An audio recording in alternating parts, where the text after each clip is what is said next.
Lord, prepare me to be a sanctuary, pure and holy, tried and true. With thanksgiving, I will be a living sanctuary to you.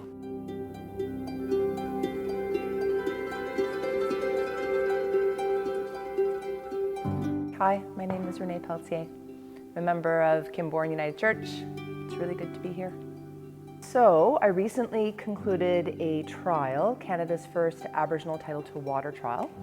And our two clients were two First Nations on the Bruce Peninsula, so Saugeen First Nation and Nawash Unceded First Nation. Together, they form the Saugeen Ojibwe Nation.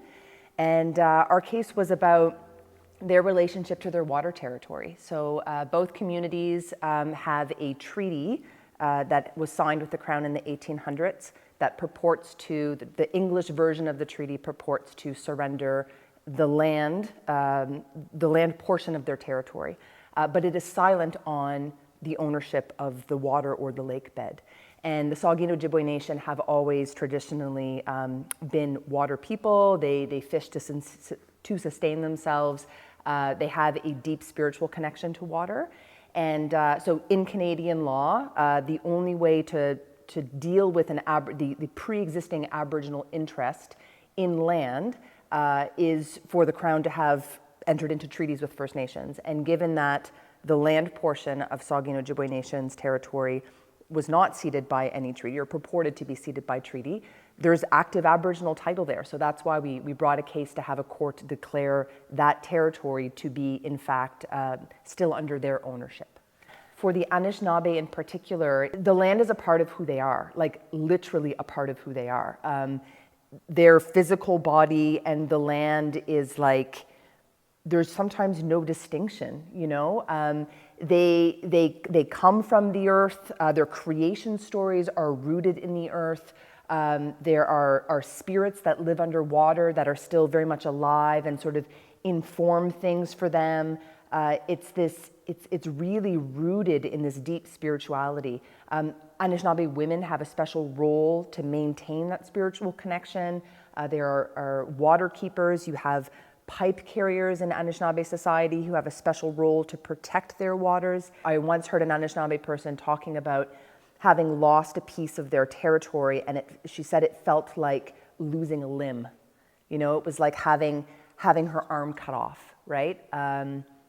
Yeah, it's extremely profound. I think all communities that I've worked with have creation stories that are rooted in their territory. So these stories about how they came to be and how the creator and how they as people were created, and they come literally from the land that is their territory. So there's definitely a spiritual sort of deep connection that seems to be a common element across cultures. Think of sovereignty as self-determination. So it is the right of Indigenous people to govern themselves, to make decisions for themselves. And I think my role as a lawyer working in this field is not to assist First Nations in figuring out what their sovereignty looks like or to sort of help them fix their internal problems. It's to try to help get the government out of the way so that they can do their thing, right? Like, Indigenous communities don't really need lawyers, right? Like, they have been governing themselves forever. So they certainly don't need me to come in and do that work for them. Where I can be useful is to try to give them the space in which to do the work of self-determination. I think just on a personal level too, what's really remarkable about my work is any meeting I have with a client starts with a prayer. Right? Like a giving thanks to the creator, and frankly, often with a ceremony, which is not something I lead, which is something that I have the privilege of just witnessing and being a part of, right? But for almost all of my clients, the work that they are doing for their communities is rooted in their own spirituality and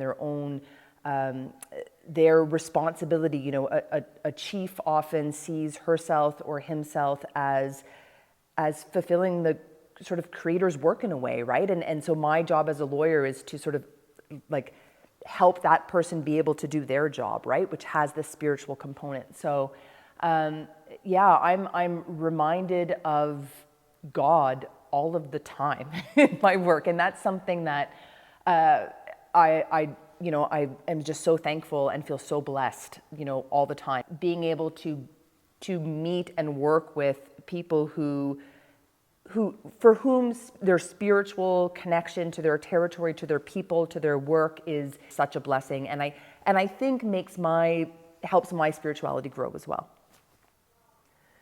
So I wish I could say that having Aboriginal title or First Nations, Indigenous groups getting their Aboriginal title declared and recognized was the solution.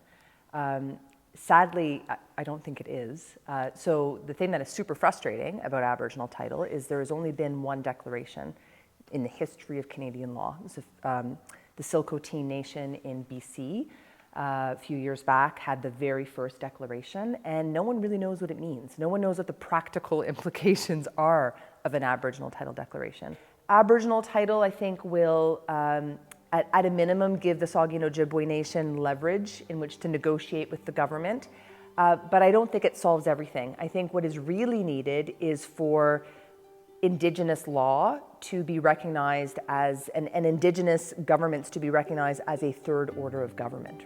Oh, self-determination plays all the roles in healing colonial violence. So I think, actually, I think there's the divine, in the vision of 7 generations from now having achieved true self-determination for Indigenous communities, I see sort of the divine popping up in 2 ways. The first, I think, is that achieving this objective is like the kind of work of Jesus, right? It's the kind of work that Jesus did. It's, helping the, people who have been oppressed, right?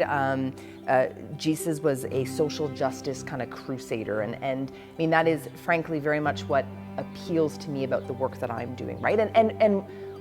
Well, or maybe I should say it's the other way around, right? The work that I'm doing is kind of what made me want to come back to the church. But this mission of fighting for the underdog, that kind of a thing, I think is, for me, kind of where the divine comes in some of the work that I do.